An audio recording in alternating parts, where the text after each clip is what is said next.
My mother called me the night before her 60th birthday and said, "Don't come tomorrow. Your stepsister needs to be the only daughter there." She said it like she was asking me to pick up milk from the store while I was holding the gift I'd spent 3 months making for her. A handmade photo album with pictures from every year of her life that I'd collected from relatives across the country. "What do you mean, don't come?" I asked, thinking I'd misheard. "It's your 60th birthday. I've been planning my speech for weeks." My mother sighed like I was being difficult. "Rebecca feels uncomfortable when you're around. She needs this day to bond with me without competition." Rebecca was 32 years old and had been my stepsister for exactly 11 months since my mother married her father. Competition? "Mom, I'm your daughter, your actual daughter. I've been to every single birthday for 34 years. There was silence on the other end. Then she said something that made my stomach drop. "That's the problem. You've had 34 years. Rebecca needs a chance to catch up." I drove to her house immediately, even though it was 10 at night. The lights were on and I could see people inside setting up decorations. My Aunt Diane's car was in the driveway. So was my cousin Tom's truck. They were already there preparing for tomorrow. I knocked and my stepfather Howard answered, looking embarrassed. "Maybe you should come back another time." He tried to close the door, but I saw my mom in the living room hanging streamers with Rebecca. "Mom," I called out and she froze. Rebecca whispered something to her and my mother actually nodded. She walked to the door but didn't invite me in. We discussed this. Tomorrow is Rebecca's day to shine. I looked past her at the banner that said, "Happy 65th birthday, Mom," with a picture of my mother and Rebecca. Just the two of them. "Where are the pictures of me?" I asked, noticing the photo displays around the room. Every single one showed my mother with Rebecca or Howard. 34 years of my life erased. "Rebecca made those. Aren't they nice?" My mother smiled like nothing was wrong. "She worked so hard on them." My Aunt Diane came to the door then. "What's going on? Why is Nicole outside?" She looked confused. My mother straightened up. "Nicole isn't coming tomorrow. We discussed it and she agreed it's best." I had agreed to nothing. Diane looked between us. "Are you insane? She's your daughter." Rebecca appeared then holding a cake decorator. "She's triggering for me. Her presence reminds me of my childhood trauma." Everyone stopped. "What trauma?" I asked. "We didn't even know each other until last year." Rebecca's eyes filled with tears on command. "You look exactly like my childhood bully. It's not your fault, but I can't heal with you around." This was the first time I'd heard about any of this. My mother put her arm around Rebecca. "You see? She needs support. Real family support." Diane laughed, but it wasn't funny. "Louise, you've lost your mind. Nicole is your real family." My mother's face changed. "Howard and Rebecca are my family now. My chosen family. Some bonds are stronger than blood." That's when Tom came out from the kitchen. "Aunt Louise, the restaurant needs a final count for tomorrow. How many people?" My mother looked directly at me. 42. Everyone except Nicole." Tom looked shocked. "You're uninviting your own daughter?" Howard stepped forward then. "It's what's best for everyone.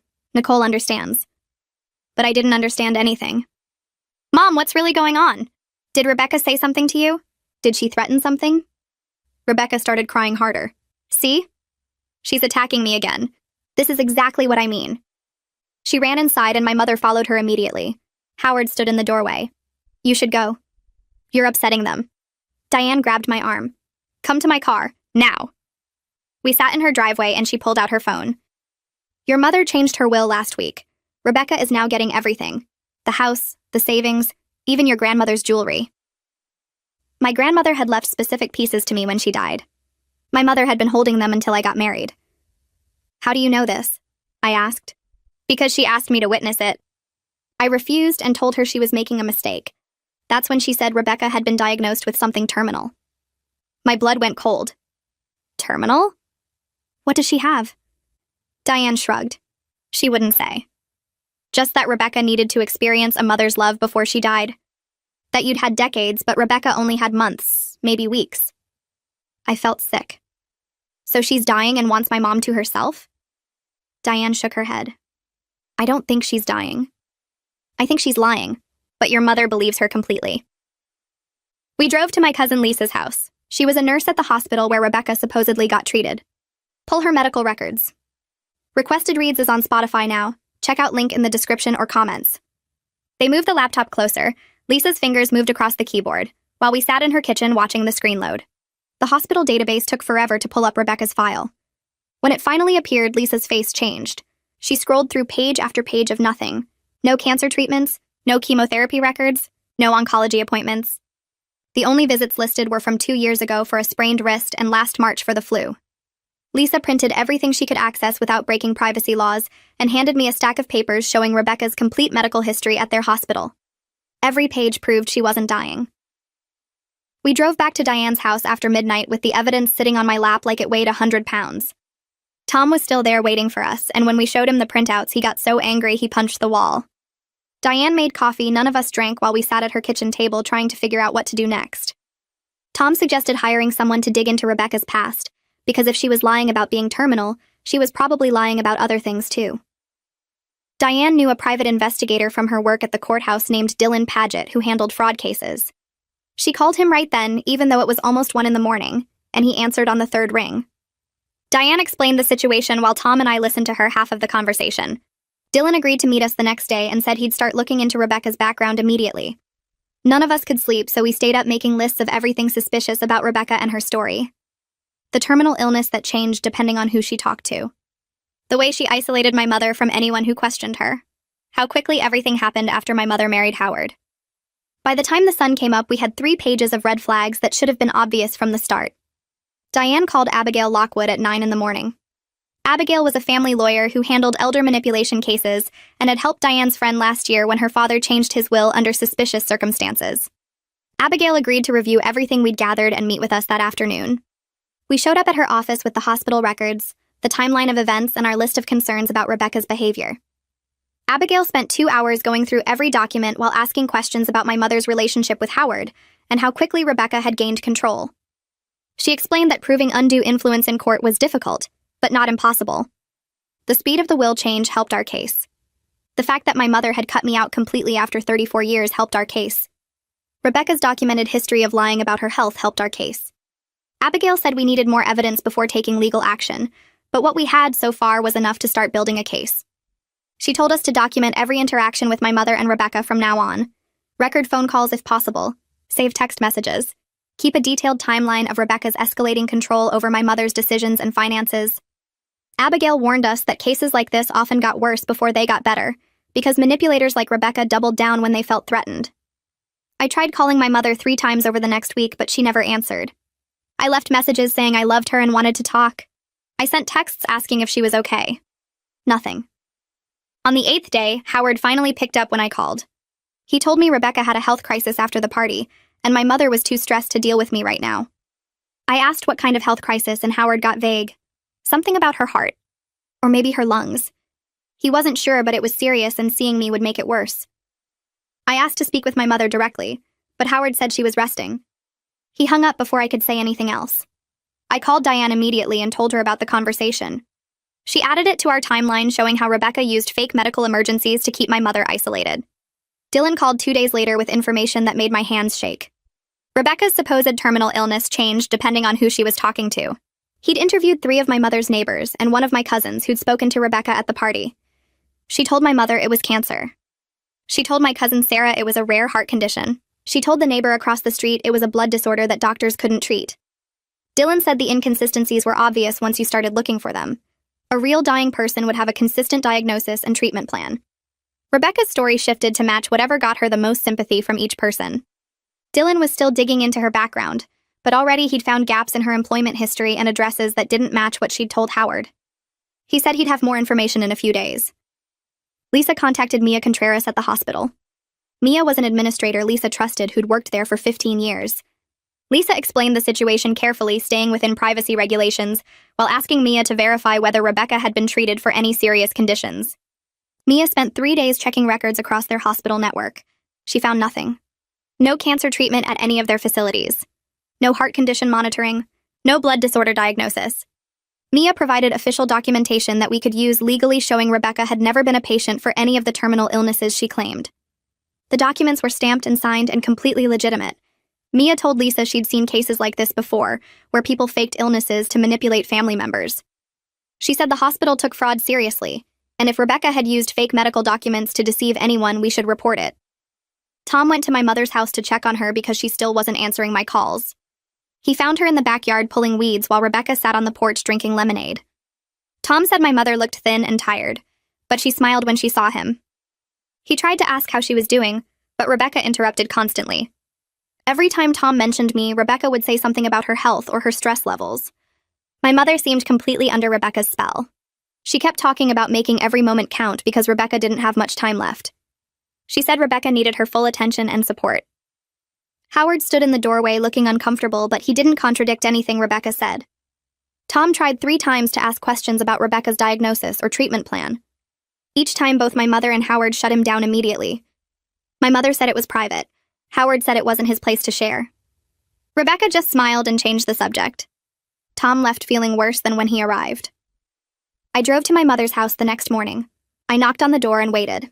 Rebecca answered wearing one of my mother's robes. She looked at me like I was a stranger trying to sell something. I asked if my mother was home. Rebecca clutched her chest and leaned against the doorframe.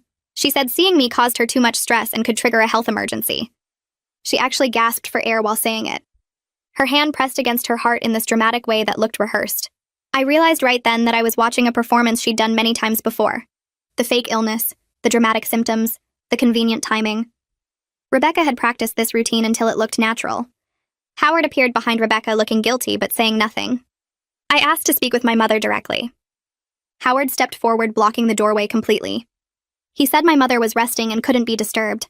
I tried to push past him, but he held firm. Rebecca watched with this slight smile that made my stomach turn. She wasn't sick. She wasn't dying. She was enjoying this. Howard closed the door in my face while Rebecca's smile got wider. I stood on the porch for 10 minutes hoping my mother would come out. She never did. Diane and I met with Abigail again at her office to discuss legal options. We brought everything we'd gathered over the past 2 weeks. The hospital records, the inconsistent illness stories, Tom's reports about my mother's behavior, the documentation from Mia. Abigail reviewed it all carefully before explaining what we could do. She said we needed more evidence before taking action. Right now, we had enough to raise questions, but not enough to prove undue influence in court. She suggested documenting every interaction from now on, recording dates and times and witnesses, building a timeline that showed Rebecca's escalating control over my mother's decisions and finances. Abigail said cases like this required patience because we needed to prove a pattern of manipulation, not just isolated incidents. She warned us that confronting my mother directly right now would probably backfire because Rebecca had her too convinced. Dylan called that evening with news about Phyllis Hamilton. She was one of Rebecca's former co-workers from 5 years ago at an insurance company downtown. Dylan had tracked her down through employment records and she agreed to meet with us. Phyllis said she'd bring her daughter Danielle, who went to high school with Rebecca, and had stories we needed to hear. We arranged to meet them the next day at a coffee shop near Diane's house. I spent that night unable to sleep thinking about what they might tell us, and whether it would be enough to save my mother from whatever Rebecca was planning. I met Phyllis and Danielle at the coffee shop the next morning.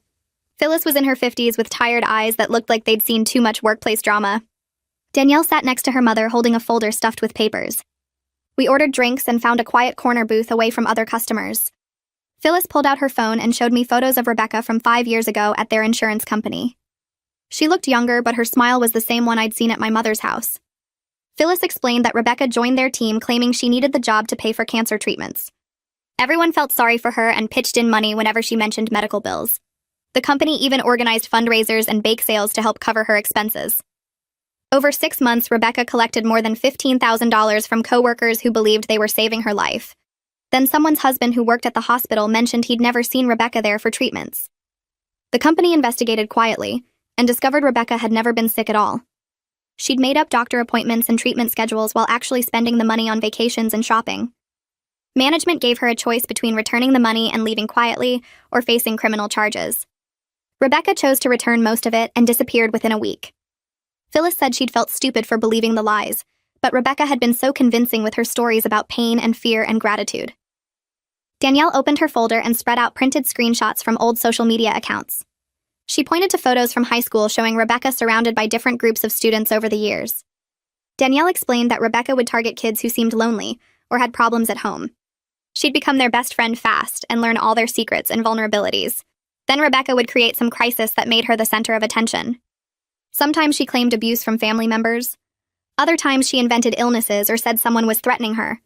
She'd turn friends against each other by spreading rumors and lies until everyone was fighting. Then Rebecca would move on to a new group and start over. Danielle showed me a photo of a girl named Sarah who looked vaguely like me. Same hair color and similar features. Sarah had been Rebecca's target junior year until she figured out the manipulation and warned other students. Rebecca told everyone Sarah had bullied her for months and made her life miserable. Most people believed Rebecca because she cried so convincingly. Sarah ended up changing schools to escape the harassment. Danielle said the story about me looking like Rebecca's childhood bully was probably completely made up. Rebecca just needed a reason to push me out, so she could have my mother to herself. I felt sick listening to all this. Rebecca hadn't just stumbled into my mother's life by accident. She'd researched and planned and calculated exactly how to take everything from me.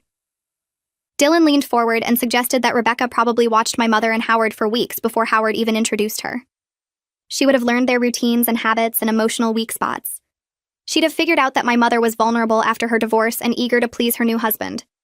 She'd have noticed that Howard felt guilty about something, or wanted to prove himself as a good father.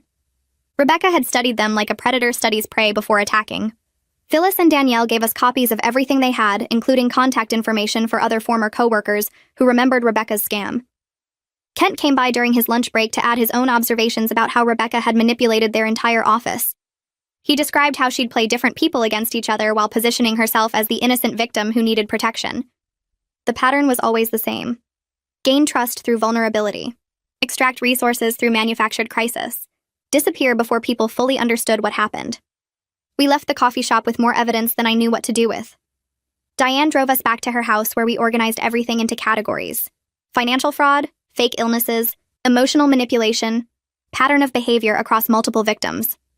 The case against Rebecca was building, but my mother still believed every lie. My Uncle James called that evening saying he'd tried to talk to Howard at the hardware store downtown. James had gone there specifically because he knew Howard shopped there every Saturday morning. He'd approached Howard in the lumber section and asked to speak privately. Howard's face had gone pale and he'd refused to discuss anything about Rebecca or my mother. James said Howard looked trapped and scared rather than defiant or angry. His hands shook when James mentioned Rebecca's name. Howard kept glancing around like he expected someone to be watching. He'd practically run away when James pressed for answers. James thought Rebecca might have some kind of hold over Howard too. Maybe she was threatening him or blackmailing him with something. The fear in Howard's eyes wasn't the look of a man protecting his daughter. It was the look of a man who'd made a terrible mistake and didn't know how to fix it. Diane decided to contact the lawyer who'd witnessed my mother's will change after she refused. She tracked him down through the county records and called his office. The lawyer was reluctant to discuss client matters, but Diane explained the situation carefully. She mentioned the evidence of fraud and the pattern of elder abuse. The lawyer finally admitted that my mother had seemed anxious and rushed during the appointment. She'd kept checking her phone and looking out the window. He'd asked if she was sure about the changes, and she'd said yes, but her voice wavered. The lawyer had noticed a car waiting outside his office the entire time. Someone sitting in the driver's seat watching the building. He'd thought it was odd, but hadn't questioned it. Now he realized it had probably been Rebecca making sure my mother went through with the will change. The lawyer said he'd be willing to provide a statement if we pursued legal action. I spent the weekend going through boxes of old photos and documents I'd stored in my apartment closet. Birthday cards my mother had sent me every year with personal messages. Photos from my high school graduation where she looked so proud. Pictures from family vacations and holidays spanning 3 decades. Letters she'd written when I went to college telling me how much she missed me. I organized everything chronologically, creating a timeline of our relationship. 34 years of evidence that I wasn't the problem Rebecca claimed I was. Every photo showed my mother's genuine love and pride. Every card proved our connection was real and deep. Rebecca was trying to erase all of this and replace it with her manufactured narrative. I made copies of the most important items and put together a presentation that documented our actual history. Tom discovered something disturbing on social media that same weekend. Rebecca had created accounts on multiple platforms where she posted about her journey with her dying mother. The posts were emotional and detailed, describing how she was cherishing every moment with my mother during her final months. She wrote about their deep bond and special connection. She shared photos of them together looking like the perfect mother-daughter pair. The posts made no mention of me at all. In Rebecca's version of reality, my mother had only one daughter who loved her and cared for her. The comments were full of sympathy and support from strangers who had no idea they were reading fiction. Rebecca had even started a fundraising page supposedly to help with my mother's medical expenses, though my mother wasn't sick at all. Tom screenshot everything and sent it to Dylan, who added it to our growing file of evidence. Dylan called on Monday with news that made my hands shake. He'd tracked down Rebecca's ex-husband from 10 years ago. The man's name was Noah, and he'd divorced Rebecca after discovering she'd faked a pregnancy and miscarriage to manipulate him. Noah told Dylan that Rebecca had claimed to be pregnant early in their marriage. She'd shown him fake ultrasound photos and talked constantly about their future baby. Noah had been excited and supportive, buying baby furniture and preparing a nursery. Then Rebecca said she'd miscarried and needed time to grieve. She'd used the fake tragedy to control Noah emotionally and extract money for supposed medical bills and therapy. Noah eventually discovered the truth when he found the fake ultrasound photos online. They were stock images Rebecca had downloaded and printed. He'd confronted her, and she'd admitted everything without showing any remorse. She'd actually laughed and said he was stupid for believing her. Noah divorced her immediately and said he'd be willing to provide a detailed statement about her patterns of deception. He wanted to help stop Rebecca from hurting more people the way she'd hurt him. We met with Abigail again on Tuesday, bringing everything we'd collected over the past 2 weeks.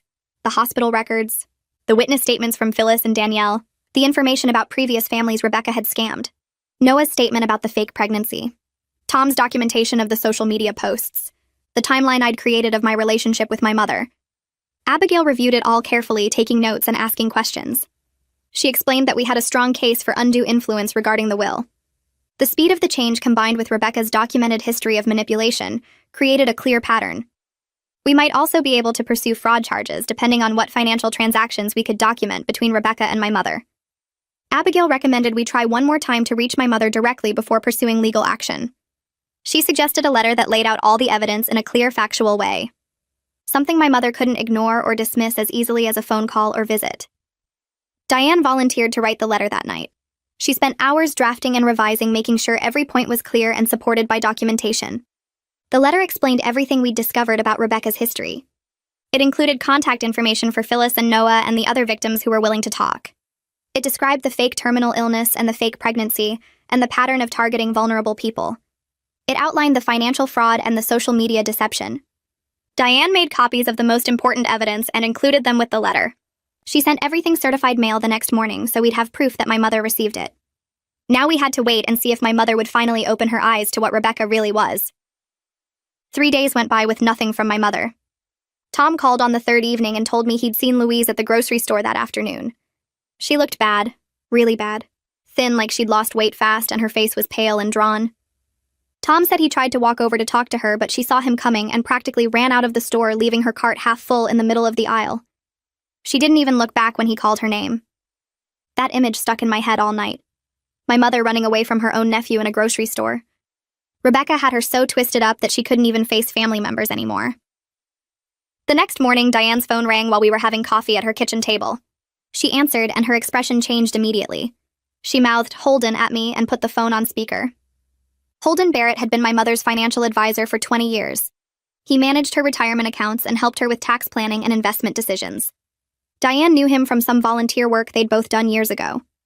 Holden sounded worried. He explained that he'd been trying to reach Louise for 2 weeks about some unusual activity in her accounts, but she wouldn't return his calls or emails. Large withdrawals that didn't match her normal spending patterns. Transfers to accounts he didn't recognize. All of it happening since she married Howard. He said he was concerned enough that he was reaching out to family members because something felt wrong. Diane asked if he could meet with us and explain everything in detail. Holden agreed immediately and said he could come to Diane's house that afternoon. He showed up at 2 o'clock carrying a briefcase full of papers. We sat at Diane's dining room table and he spread out account statements and transaction records. The numbers made me feel sick. Louise had withdrawn over $40,000 in the past 6 months. Small amounts at first, a few hundred here and there, then bigger chunks. 5,000. 8,000, 12,000. Holden pointed to a recent statement showing that Louise had opened a joint account with Rebecca 3 weeks ago. He wasn't consulted about it and didn't even know it existed until he saw the transfer records. Money was moving from Louise's retirement account into this new joint account, and then disappearing completely. Holden explained that he'd been Louise's advisor since she was in her 30s. He knew her spending habits and her financial goals. This behavior was completely out of character. She'd always been careful with money and consulted him before making any major financial decisions. Now she was draining accounts without telling him and refusing to respond when he tried to discuss his concerns. He asked us directly if we knew what was going on, because from a financial perspective, it looked like someone was systematically stealing from her. I showed Holden everything we'd collected about Rebecca, the hospital records, the statements from previous victims, the pattern of fraud across multiple families. He sat back in his chair and shook his head. He said he'd seen cases like this before where con artists targeted older people and drained their accounts. Usually it was romance scams or fake investment opportunities. He'd never seen it happen with a supposed family member, but the pattern was identical. Establish trust, create urgency, isolate the victim from advisors, extract money, disappear. Diane called Dylan and asked him to come over immediately. He arrived 30 minutes later and Holden walked him through all the financial records. Dylan said he could obtain official bank records through legal channels now that we had documented evidence of potential fraud. He made some calls right there at the table, and by the end of the day, he had subpoenas filed for all of Louise's account information and transaction histories. The bank records came back 2 days later. Dylan spread them across Diane's dining room table and we went through every page. The pattern was even worse than Holden had described. Money from Louise's account was transferred to 3 different accounts in Rebecca's name. One was the joint account Holden had found. The other 2 were individual accounts that Rebecca had opened using Louise's address. The transfers matched exactly what Rebecca had done to the previous families Dylan had tracked down. Small amounts at first to avoid suspicion, then larger and larger sums as she gained more control. In one case, Rebecca had convinced an elderly man to take out a second mortgage on his house and transfer the money to her. He'd lost everything. I felt this weird mix of being right and being horrified. We'd been right about Rebecca all along. She was stealing from my mother just like she'd stolen from other people. But seeing the actual numbers and knowing how much damage she'd already done made me want to throw up. $40,000 gone. My mother's retirement savings that she'd worked 30 years to build, just gone into Rebecca's accounts. Abigail came over that evening after Diane called her. She reviewed everything carefully, taking notes and asking questions about dates and amounts. She said we now had enough evidence to pursue legal action to protect Louise's assets. We could file for a restraining order to freeze the accounts and prevent more transfers. We could petition the court to reverse the will change based on undue influence. We might even be able to get criminal charges filed for fraud and theft. But Abigail said all of that would take time and court proceedings, and it would be a public battle that would humiliate my mother. Diane suggested we try one more approach first.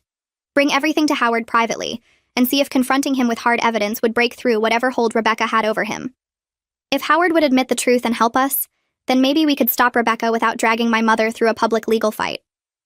It was a long shot, but we agreed to try. We found out where Howard worked from Tom. He was a manager at a supply company on the industrial side of town. Diane and I drove there on Tuesday during his lunch break. We waited in the parking lot until we saw him come out of the building. I got out of the car and called his name. Howard saw me and his face went pale. He turned around and started walking back toward the building.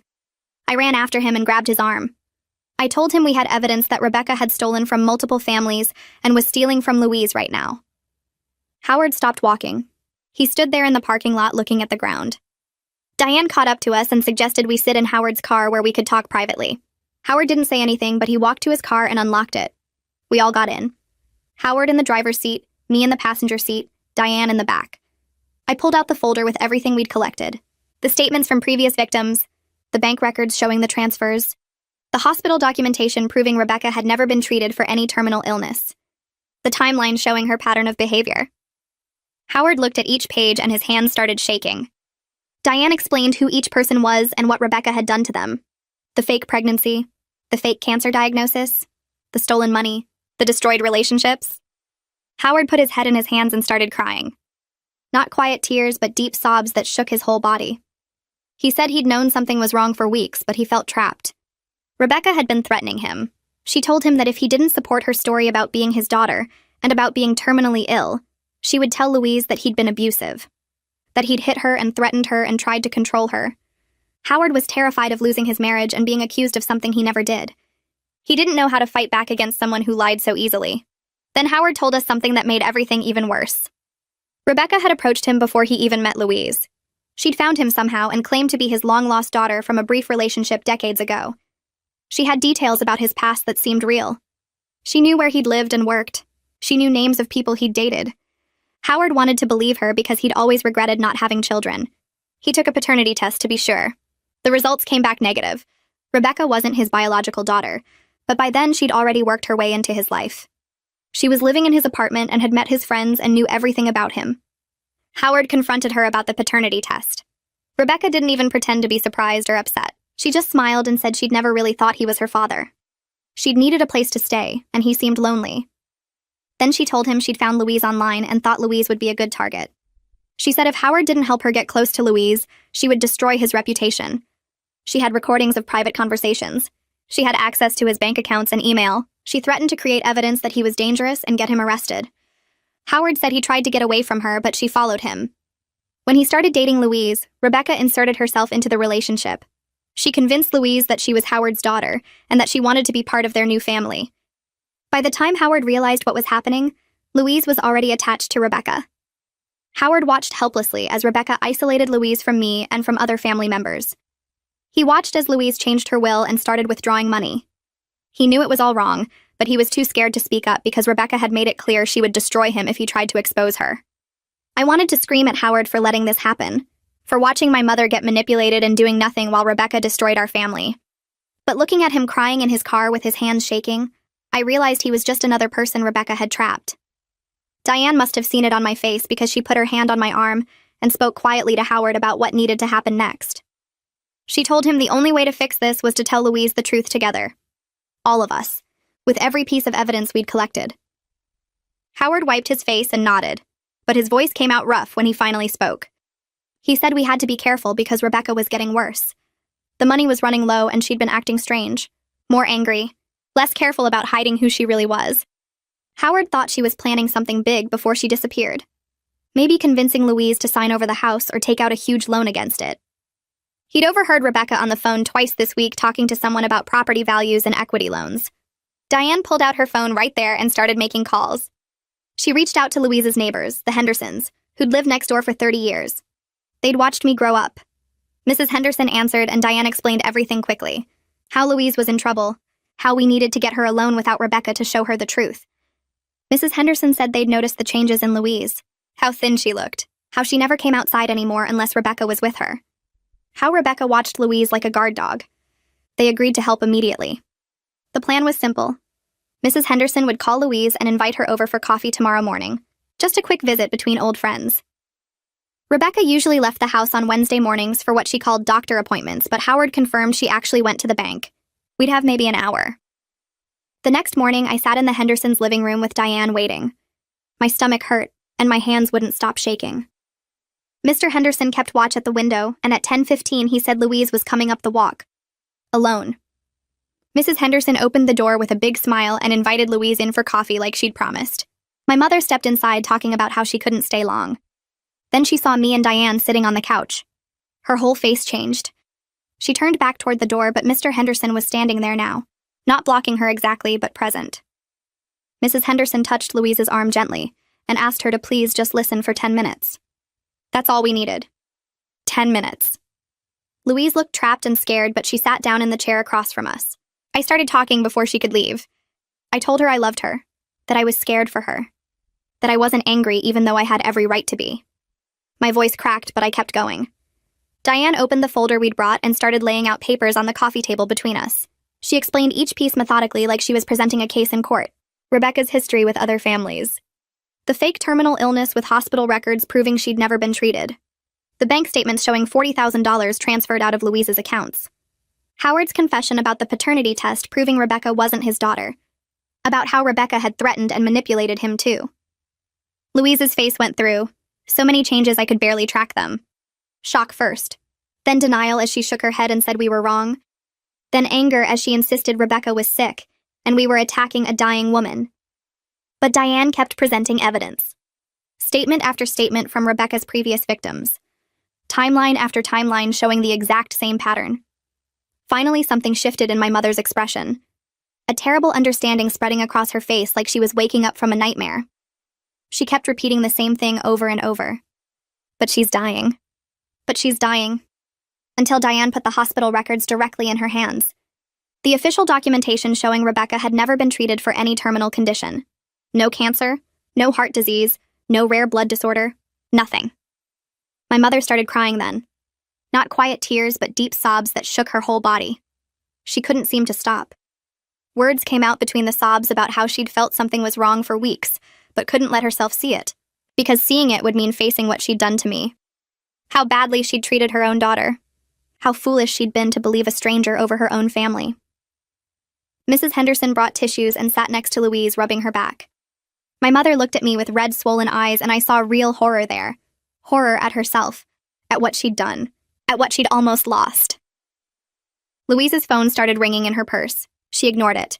It rang again, and again. Then it started buzzing with text after text. Howard pulled out his phone and showed us the messages Rebecca was sending. They were nothing like the sweet dying daughter act we'd all seen. These messages were mean and demanding, asking where Louise was, why she wasn't answering, saying she better not be with that ungrateful daughter, threatening to have another health crisis if Louise didn't come home right now. The messages got worse with each one, more aggressive, more controlling, showing a side of Rebecca that Louise had never seen before. My mother stared at the phone in shock as another text came through calling her stupid and saying she was wasting Rebecca's time. Louise's hands started shaking as she read each new message. This wasn't a sick woman worried about her mother figure. This was someone angry about losing control. The phone rang again, and this time Louise answered it. Her voice came out steady and calm when she said she was with friends and would be home later. Rebecca's response came through, so loud we could all hear it even without speakerphone. The voice was nothing like the sweet, weak tone Rebecca usually used. It was hard and mean and full of rage. She called Louise stupid and ungrateful, said she deserved to die alone, that she'd wasted Rebecca's time and effort. The sweet dying daughter act was completely gone. Louise's face went white as Rebecca screamed through the phone. Then Louise did something that surprised all of us. She hit the speaker button and set the phone on the coffee table so everyone could hear. Rebecca's real voice filled the Hendersons' living room as she completely dropped her mask. She screamed about how easy it was to manipulate Louise, how pathetic she was to believe someone she barely knew over her own daughter, how she should have gotten more money before Louise's family started interfering with her plans. Rebecca's words got more hateful with every sentence. She bragged about faking the terminal illness, about how she'd done this before to other stupid, lonely women who were desperate for love, about how she'd almost gotten the house signed over before we ruined everything. She said Louise was worthless and weak and deserved everything bad that happened to her. My mother sat frozen listening to every word, listening to the person she'd chosen over me reveal exactly who she really was, listening to the proof that everything we'd told her was true. Rebecca kept screaming and threatening and revealing more details about her plans, how she'd targeted Howard first, how she'd researched Louise online and knew exactly what buttons to push, how she'd planned to disappear with everything once she'd drained the accounts and refinanced the house. She was so angry she couldn't stop talking, couldn't stop admitting to everything she'd done. Howard grabbed his phone from his pocket and started recording without saying anything. He held it up so the microphone could catch every word coming through the speaker. Rebecca kept screaming about the fake diagnosis and how she'd researched Louise's finances online before Howard even introduced them. She talked about the other families she'd scammed and how much money she'd gotten from each one. She said Louise was the easiest target yet because she was so desperate to be loved after her divorce.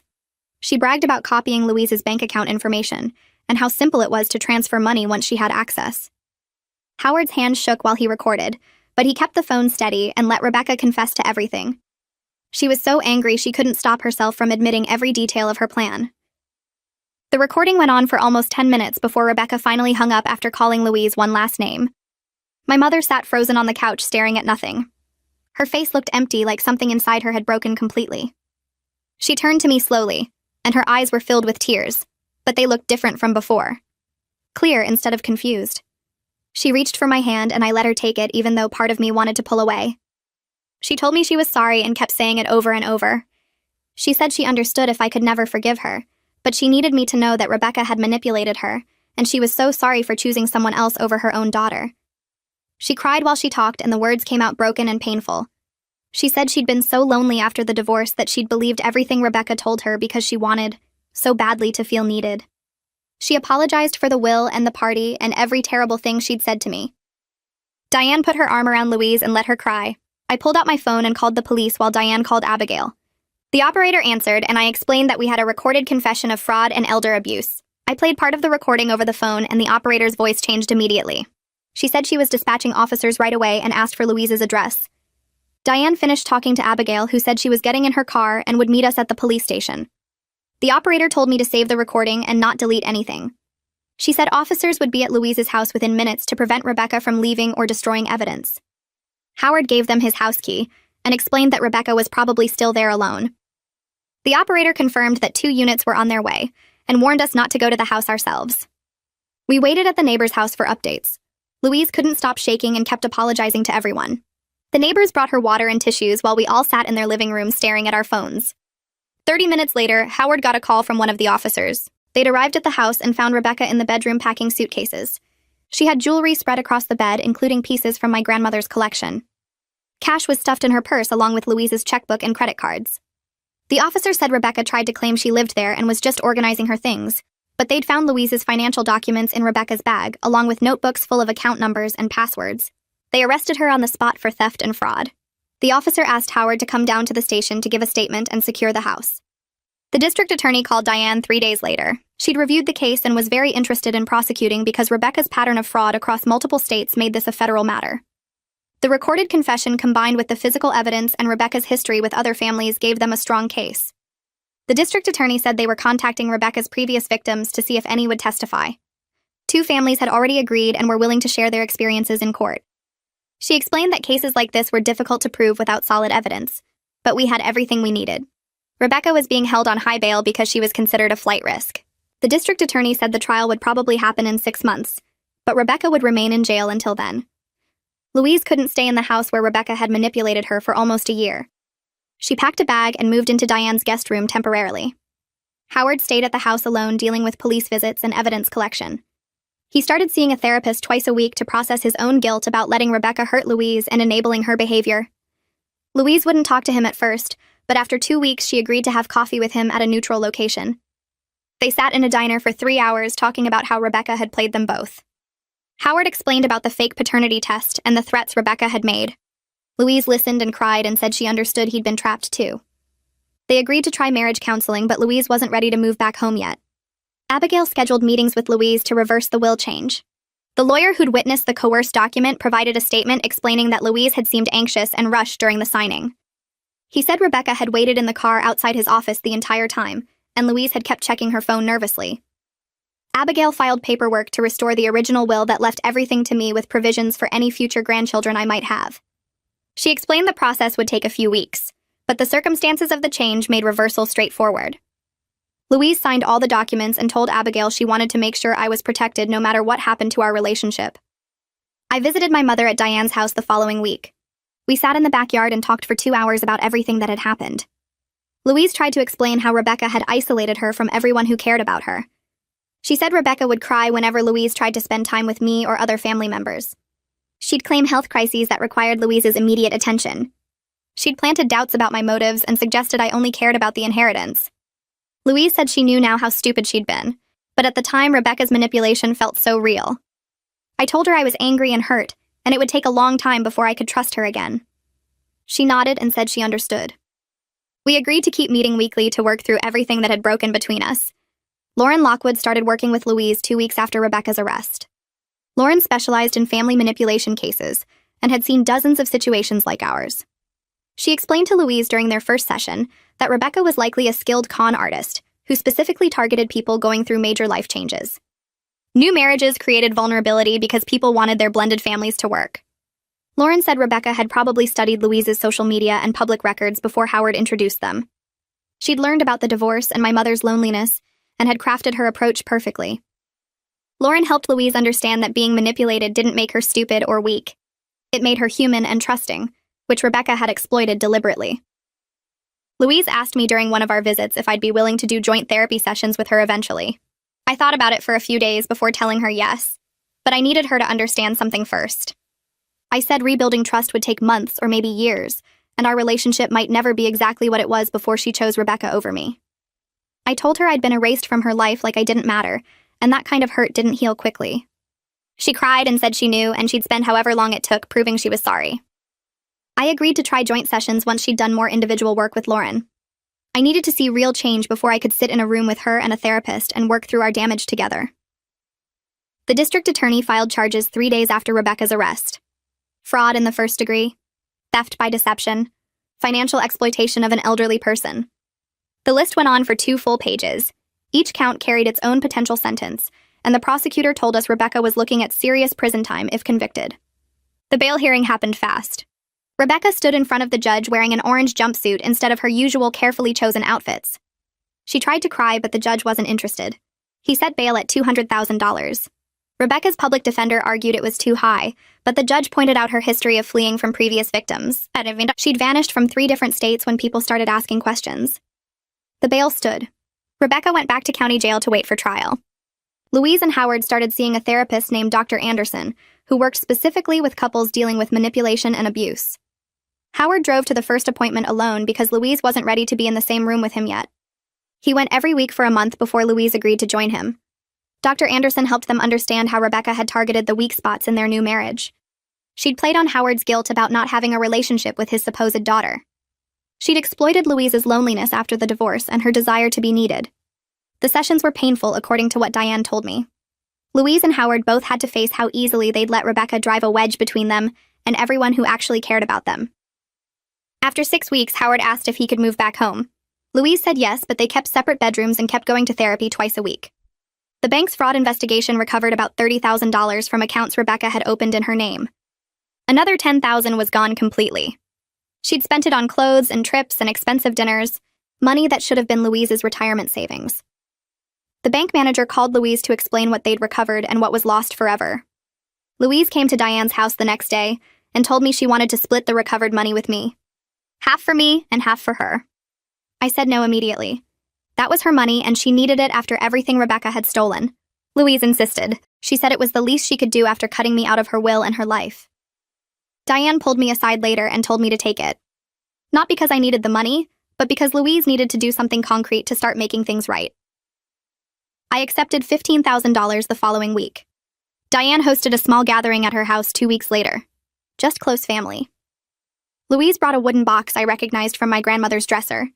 She set it on Diane's dining room table and opened the lid. My grandmother's jewelry sat inside wrapped in tissue paper, the pearl necklace my grandfather gave her on their wedding day. The gold bracelet with tiny charms representing each of her children. The diamond earrings she wore to every important family event. The sapphire ring that had belonged to her mother. Louise took out each piece slowly. She told me the story behind every item as she handed them over. Her voice broke when she got to the charm bracelet. She said she'd almost let Rebecca sell these pieces. Almost let her destroy the physical memories of the woman who raised her. She cried while Tom and Diane and the others watched. I put the jewelry back in the box and hugged my mother for the first time in months. It didn't fix everything, but it was something. Rebecca's trial date got scheduled for 4 months out. Her lawyer contacted the prosecutor 2 months in and proposed a plea deal. Rebecca would plead guilty to all charges in exchange for a recommended sentence. The prosecutor called me and Louise to discuss it. He said we could push for trial, but there was always risk with a jury. Rebecca might get a sympathetic juror who believed her victim act. The plea deal guaranteed consequences. 5 years in state prison plus restitution orders to Louise and the other families she'd scammed. We both agreed to accept it. Rebecca stood in court 6 weeks later and admitted to everything. The judge accepted the plea and imposed the 5-year sentence. It wasn't enough. 5 years couldn't undo the damage she'd caused to my relationship with my mother. But watching her get led away in handcuffs while she finally stopped pretending to be innocent provided something close to closure. Louise waited until Rebecca was officially sentenced before planning anything. Then she called everyone who'd been invited to the original party and asked them to come to her house for a small dinner. Just family. No big celebration. She said she wanted to properly mark her 60th birthday with the people who actually loved her. 20 people showed up, including me. The atmosphere felt heavy at first. Everyone knew what had happened and nobody was sure how to act. Louise stood up before we ate and gave a short speech.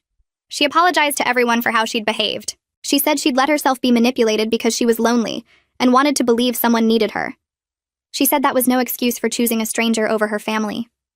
She looked directly at me when she said she was sorry for erasing me from her life, and she'd spend however long it took earning back my trust. People clapped quietly when she finished. We ate dinner and talked carefully around the elephant in the room. It wasn't the party anyone had planned, but it felt real in a way the original celebration never would have. My mother and I met for coffee the following Tuesday at a place halfway between our houses.